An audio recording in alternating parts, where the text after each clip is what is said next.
Hər vaxtınız xeyir olsun. DİM 20 sınaq, blok 4, sınaq nömrə 9 izahı. Deməli, vakuumda dalğa uzunluğu 720 nanometr olan qırmızı işıq sındırma əmsalı n bərabər 2 olan mühitdən n bərabər olan 3 mühitə keçərkən dalğa uzunluğu necə dəyişər? Ümumiyyətlə, işıq dalğa uzunluğu və sürəti vakuumdan mühitə keçəndə azalır. Sındırma əmsal dəfə. Deməli, birinci dəfə 2 olan mühitə keçdiyində dalğa uzunluğu sındırma əmsal dəfə azalacaq. Deməli, 720 bölünsün 2 olacaq 360, lambda 1 mühitdəki, lambda 2 isə 3 dəfə azalacaq. 720 bölünsün 3 olacaq 240 nanometr. Deyir necə dəyişər? Son çıxılsın, başlanğıc yazırsınız. 240-dan 360'ı çıxsaz, alacaqsınız ki, mənfi 120 nanometr, yəni 120 nanometr azalmış olacaq. 2-də şəkildə təsvir olunmuş paralel şüalar şüşənin səthinə perpendikular düşür. Şüşənin səthinə eyni anda çatan şüalardan hansı şüşənin digər səthinə daha tez çatar? Sındırma əmsalı, deməli, S bölü V-dir mütləq sındırma əmsalı. V-nin də yerinə D bölü T yazırıq. D bölünsün T. T qalxdı yuxarı. Deməli, sındırma əmsalı T ilə düz mütəsibasıdır. Qırmızıdan bənövşəyə doğru geçir, sındırma artırdı. Sındırma artmaqla o deməkdir ki, zaman da artacaq. Bizə lazımdır ki, daha tez satsın. Yəni, zaman az olsun. Ona görə də daha kiçik olan qırmızını götürmüş oluruq. Hansı ifadələr doğrudur? İnterferensiya maksimum alınmış nöqtəyə gələn monoxromatik dalğaların fazlar fərqini 2 pi qədər artırdıqda. Öcüd misilləri qədər artırdığına görə maksimumlar şərti baş verir və interferensiya mənzərəsində dəyişiklik olmaz. Interferensiya mənzərəsi dəyişməz və maksimum tərtib alınır. 1 və 3.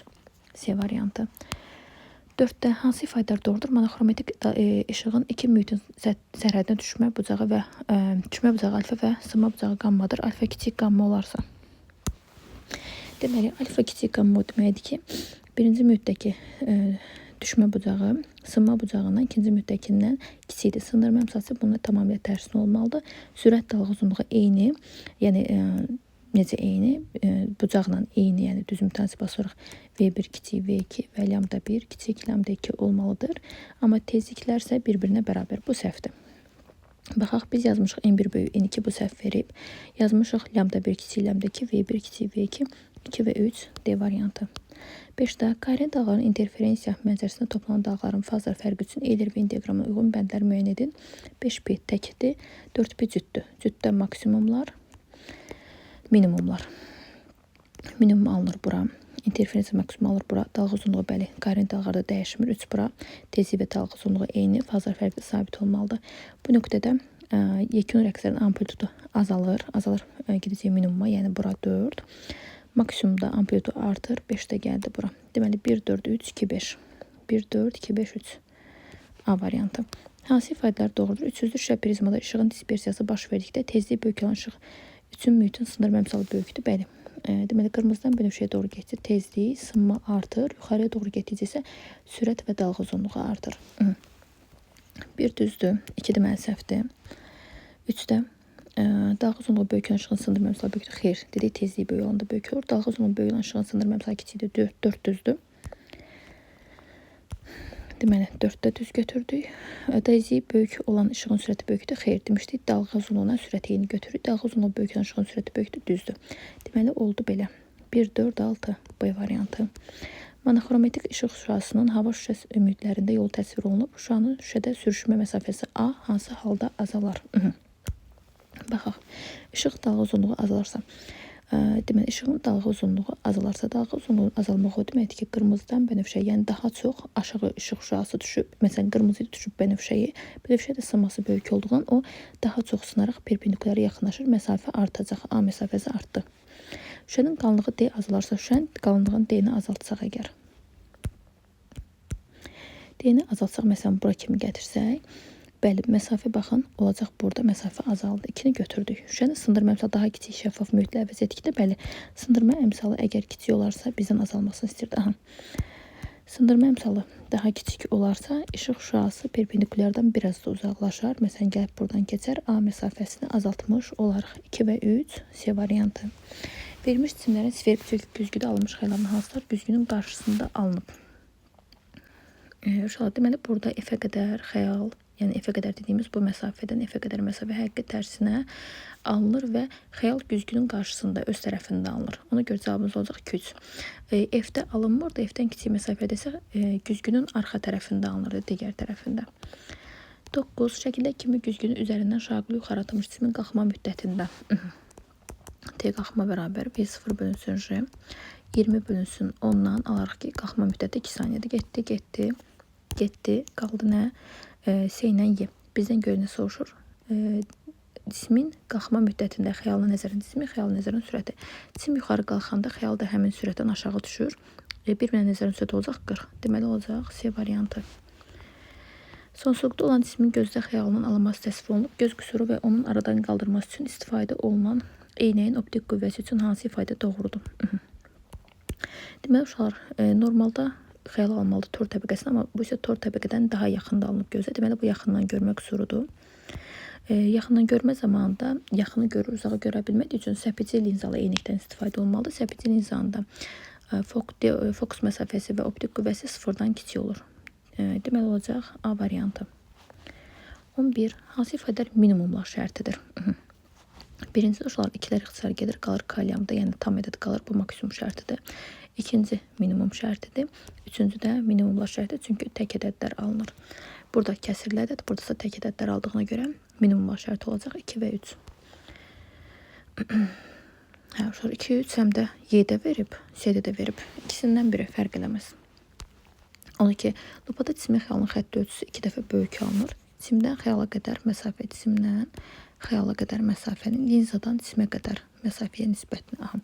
Deməli uşaqlar, burada lupada xəyal birincisi mövhumidir. Necə mövhumidir? Yəni cisim özü burada da, xəyal da onun tərəfində alınır. Məsələn, cisim məsafəsi 1D idisə, xəyal məsafəsi olacaq 2D. Çünki 2 dəfə böyüdülmüşdür axı. Deməli, aralarındakı məsafə belə olacaq. 2D çıxılsın D, bölünsün D. Deməli, qaldı 1'dir.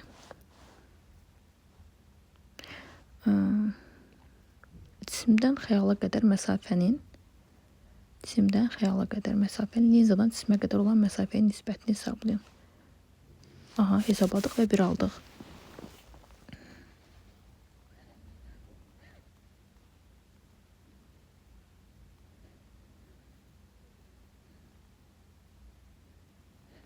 Amma sizə verib 3.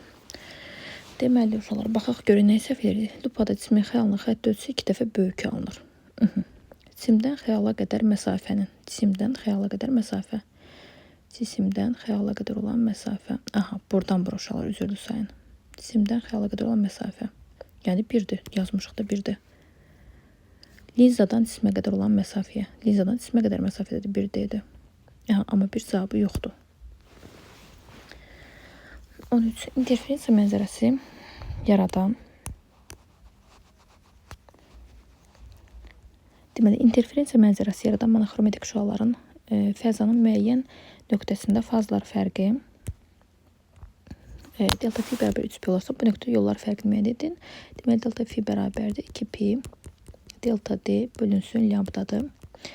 Deməli, delta fi'nin yerinə 3pi bərabər 2pi delta D bölünsün lambda yazırıq. Pi'lər getdi. Lambda da keçəcək bu tərəfə. 3-dən 2-də geçsə olacaq 1,5 lambda. A variantı. 14'də dalğa uzunluqları bu qədər olan koherent dağların interferensiya mənzərəsində baxılan maksimum nöqtəsində yollar fərqi 20 metrdir. Belə demişdi, yollar fərqi dalğa uzunluğunun tam misillərinə bərabərsə maksimum şərti baş verir və biz də görürük ki 28'in tam misi deyil. Deməli bu minimumlar şərtidir. Onda düsturunuz belə olacaq. 2K plus 1 lambda bölünsün 2. Deməli 20 bərabərdir 2K üstə gəl 1 lambda böl 2 də bizə verəcək nəyi? 4'ü. 20 ilə 4 getdi, qaldı 5. 5'dən 1 çıxsız qalır 4. 2K bərabər 4'ə, K da bərabər olacaq 2'yə. C variantı. 15. Diffraksiya spektri alınmış diffraksiya qəfəsinin hər millimetrində ən azı neçə cizgi olmalıdır ki, onun səthində normal istiqaməti uzunluğu 500 nanometr olan monoxromatik işıq düşdükdə 4-cü tərtib maksimum alınsın. 4-cü tərtib maksimum. Deməli, uşaqlar düsturunuz belədir. D bərabərdir. D sinus fi bərabər kalyamdadır. Sadəcə maksimumdan danışırıq. D sinusu yazmırıq. D-nin də yerinə L bölü N. Qəfəsin eni isə cizgilərin sayıdır. Bərabərdir. K vurulsun. Lambdaya 500 vur. 10 üstü mənfi 9'a. L-in yerinə hər millimetrində 10 üstü mənfi 3. Eni bilmirik. Bərabərdir. 4 vur 500. 2'dən 0'ımız geçsin. Mənfi 7 qalsın. Buradan 4'ü 5'e vursak olacaq 20. 20'nin də bir 0 geçsin qalsın mənfi 6. 2 vur 10 üstü mənfi 6. 10 üstü mənfi üçün 10 üstü mənfi 6 geçsin. 10 üstü mənfi 3 qalsın. N də bərabər olar 1 bölünsün 2 vur 10 üstü mənfi 3. O da olacaq 500. Yəni B variantı. 16. Diffraksiya qəfəsində alınmış spektrin maksimal tərtibini düşən işığın tezliyindən asılığı. D sinus fi bərabər K lambdadır. Yenə maksimum olduğuna görə sinusu yazmadıq. Lambdanın da yerinə S bölünsün nü yazırıq. Nün də keçid bu tərəfə alarıq. D nü bərabər K maksimum vurulsun S-yə. Gördüyümüz kimi düz mütənasib asılıdır A variantı. 17. Müşahidə başlayan müşahidənin başlanğıcında cismin və müstəvi güzgünün vəziyyətləri və sürətləri təsvir olunub. 40 saniyədən sonra cisimlə onun xəyal arasındakı məsafə neçə metr olar? Aha. Cisimlə deməli cisimlə onun xəyal arasındakı məsafə x2 çıx x1 modulda. Deməli birinci halda cismi sıfırda götürsək, xəyalını harda götürmüş olacaq? Əgər cisim güzgüdən 10 metr məsafədirsə, xəyal da 10 metr məsafədə olacaq. Xəyal da olmuş olacaq 20 metr məsafədə, sıfırdan 20 belə götürək. Deməli, cismin güzgə nəzərən sürəti bizə nə istəyir? Xəyalın arasındakı, xəyal da bura qoyaq. Deməli, cismin sürəti 1 metr bölü saniyədir, amma güzgünün sürəti 2 metr bölü saniyədir. Deməli, burada nə baş verir? Uşaqlar, nəyə fikir vermək lazımdır? Cisim güzgüyə yaxınlaşır, amma güzgü də ondan 2 metr saniyə sürətlə uzaqlaşır. Deməli, cismin güzgə nəzərən sürəti mənfi 1 olacaq, yəni 1 metr saniyə sürətdən sola. Deməli, xəyalın da sürəti 1 metr saniyə sürətlə bir-birinin əksinə sağa doğru olacaq. Onu da belə yazırıq. X2 uşaqlar oldu, baxın, xəyal. X2-miz belə olacaq. X0 üstə gəlinsin. Əgər X oxumuzu bu istiqamətdə götürsək, sürəti müsbət. Üstə gəlinsin və xəyal vurulsun T. Çıxılsın uşaqlar. X1, yəni mötərizə yazacaq. 0 çıxılsın. Nəyə görə çıxılsın? Çünki sürət əks istiqamətdədir. Və cisim vurulsun T. 40 saniyə sonra zamanın yerinə 40 qoymalıyıq. Bərabərdir. Bərabərdir. X0-ın yerinə yazırıq 20. Üstə gəlinsin 1T. Çıxılsın 0. Üstə gəlinsin 1T. Bərabərdir. 1T-lərin yerinə nə qoyuruq uşaqlar? 1T-lərin yerinə qoyuruq 40-ı. 20. Üstə gəlinsin 40. Üstə gəl 40. Deməli, 20 üstdən 40 gəlsə 60. 60 üstdən 40 gəlsə olacaq 100 metr. D variantı. 18. Toplayıcı linzada cisimdə onun həqiqi xəyal arasındakı minimal məsafə 1 metrdir. Minimal məsafə 1 metrdir. Linzanın optik qüvvəsini hesablayın. Linzanın optik qüvvəsi. Deməli, uşaqlar, minimal məsafə 1 metr nə deməkdir? Cisimdə onun həqiqi xəyal arasındakı minimal məsafə. Toplayıcı linzadır. Baxın, əgər həqiqi xəyaldırsa, deməli F-dən böyük məsafədə yerləşdirib, məsələn, F-dən 2F arasında yerləşdirək cismi. F-dən 2F arasında olanda, əgər deməli, uşaqlar, məsələn, tutaq ki, cismi qoymuşaq 1.5F məsafəsinə, 1.5F-də olanda xəyal alınırdı 3F-də. Deməli, aradakı məsafə oldu 4.5F. Əksinə, cismi qoysaq 3F-ə, xəyal alınacaq 1.5F-də, yəni 4.5F-də. Yəni, demək istədiyim nədir? Cismi əgər 2F-lə F arasına qoymuşsunuzsa, aradakı məsafə oldu 4.5. Əksinə, cismi 2F-dən böyük məsafəyə qoymuşsa, yenə arasındakı məsələn oldu 3F-ə qoymuşsa, yenə 4.5. Yəni 4-dən böyük bir ədəd alındı. Amma cismi gətirib 2F-ə qoysaq, xəyal da 2F-də alınacaq. Deməli, ən minimal məsafə burada olacaq 4F-də. Deməli, cisim 2F-də yerləşdirilib və aradakı minimal məsafə 1 metr o deməkdir ki, 2F üstə gəl 2F 1 metr. 4F bərabər 1-ə, F də bərabər 0,125 metrə. Optik qüvvəni tapsaq 1 böl F-dən 1 böl 0,125 olacaq 4 dioptoriya B variantı. Daha sonra uşaqlar 19. Çəpici linzada D bərabər F nöqtəsini yerləşdirmiş cismin xəyal hündürlüyü 40 cm-dir. Cismin hündürlüyünü hesablayın. Çəpici linzada bizə lazımdır F tapmaq. Mənfi 1 bölünsün F bərabərdir 1 böl D çıxılsın 1 böl F-dən F-i tapaq. Buradan 1 böl F nəyə bərabərdir? Sağ tərəfə keçirsək. Alır ki 1 böl D çıxılsın 1 böl F. 1 böl F bərabərdir 1 böl D üstə gəlinsin 1 böl F. Orta məxrəc olacaq DF. Və tərsən çevirsək F D-nin də yerinə F yazsaq olacaq F kvadrat bölünsün 2F bərabərdir F kvadrat bölünsün 2F-dən alacaq F bölünsün 2. Aldıq ki, cismin xəyalı 2 dəfə kiçildilmiş alınır. Onda da belə yazırıq F bölünsün D bərabərdir H bölünsün H. F-in yerinə F böl 2 D olduğu kimi qalır F. H-ın yerinə xəyalın hündürlüyü 40-dır. Bura yazırıq 40 bölünsün kiçik h-a. F-lər getdi. H-da almış olaraq 80 santimetrə bərabərdir. Növbəti məsələ 20 nömrəli tapşırıqda. Deməli, işıq şüasının müxtəlif mühitlərdə yayılma istiqamətləri təsvir olunub. Mühitlərin sındırma əmsalları üçün doğru münasibəti müəyyən edin. Baxaq uşaqlar. Deməli, birinci mühitdən ikinci mühitə işıq şüası düşür. Baxın, bu düşmə bucağı alfa. Bura olsun. Gəlin hamısını alfa ilə işarələyib. Bura olsun alfa 1. Bura olsun alfa 3.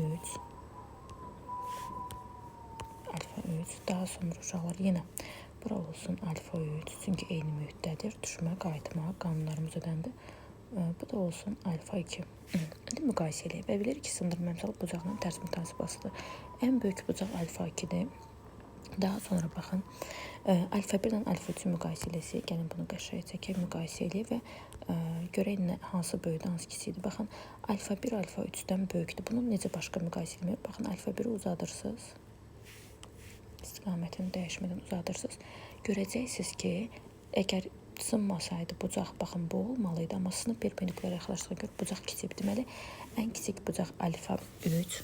Ona görə ən böyük sındırma əmsalı N3-də, sonra gəlir N1, ən böyük bucaq alfa 2-də olduğuna görə də ən kiçik sındırma əmsalı ona düşür. N3, N1, N2 A variantı. DF bölünsün D üstə gələ ifadəsi hansı fizik kəmiyyət təyin olunur? Təbii ki, bu fokus məsafəsinin düsturudur, bildiyiniz kimi olacaq D variantı.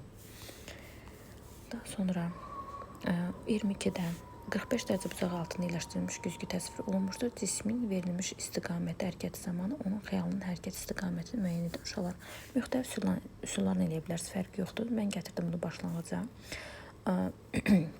Baxın, demək ki, gətirdim, qoydum bura. Bunu bura tamamlayıram. Bura 90-dır. Bura hər hansı bir alfa bucağıdır. Yenə həmin şərtdə öyrənməlidir. Yenə bura alfa bucağı olmalıdır. Bunun qarşısı 90 olmalıdır. Buradakı bucaqlar da bir-birini tamamlamalıdır. Deməli, istiqamət olacaq. Baxın, xəyalın istiqaməti olacaq A variantda kimi. Yenə də necə istəsəz elə də tapa bilərsiniz. 23 şəkildə cismin və onun xəyalının yeri və ölçüləri təsvir olunmuşdur. Buna görə. Deməli, burada şəkil biraz yaxşı deyil. Nə mənada yaxşı deyil. Çünki verilən cavabla aldığımız cavab uyğun gəlmir. Şəkildə cismin və onun xəyalının yeri göstərmişdir. Burada baxaq. Cismin xətti ölçüsü 3H-dır, xəyalın xətti ölçüsü H-dır. Deməli, özdə düzünədir. Düzünədirsə möfhümidir və kiçildilmişdir. Möfhümü, düzünə, kiçildilmiş xəyal alınır yalnız səpəci linzadan. 3-ü götürdük. Linza AB aralığındadır, linza BC aralığındadır, linza C nöqtəsində və xəyal qurarkən nə edirdik? Bir şüa optik oxa paralel gəlib, linzada sındıqdan sonra, məsələn, linzanı qoyuram bura. Linzada sındıqdan sonra uşaqlar uzantısı, linzada sındıqdan sonra uzantısı gəlib F-dən keçirdi. Biri də ki, uşaqlar gəlir linzanın mərkəzinə düşən işıq şüası sınmadan keçib gedirdi. Bu da olacaqdır onun mərkəzi. Deməli, linza C nöqtəsində olmalıdır. Amma səhv etmirəmsə cavabınızda deyəsən 5 idi, səhv etmirəmsə. Yəni, cavab orada yanlış verib 3, 6 olmalıdır. Burada başqa variant çünki uyğun gəlmir. 2 dənə uşağın yoluna istifadə edirsiniz və uşaqlardan biri də gəlib güzgü linzanın mərkəzinə düşüb sınmadan keçəndə. O da ki, C nöqtəsinə uyğun gəlir və kəsişmə nöqtəsində nə alınırdı? Kəsişmə nöqtəsində xəyal alınırdı.